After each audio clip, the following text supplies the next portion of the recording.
তাদের জন্য আজকে ঈদের মাঠ হলো সেখানে পুরস্কার গ্রহণ করার মাঠ, মেহনত করেছে ফলাফল নেওয়ার মাঠ। আজকের ঈদের দিনে আরবি খুতবায় আপনারা শুনতে পাবেন আল্লাহ পাক তার ফেরেশতাদের সাথে গর্ব করে বলবেন, ইয়া মালাইকাতু রাহমাতি,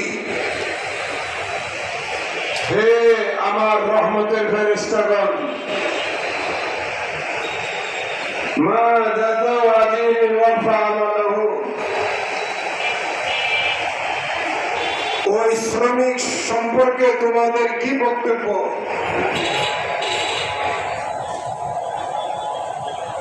যে শ্রমিক অর্পিত দায়িত্ব যথাযথভাবে পালন করেছে,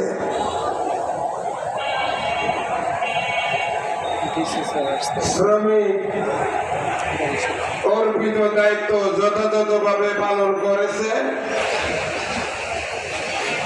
তাদের ব্যাপারে তোমাদের কি বক্তব্য? ফেরেশতারা বলবেন যে আল্লাহ, যারা পরিশ্রম করে সারা মাস সাধনা করেছে,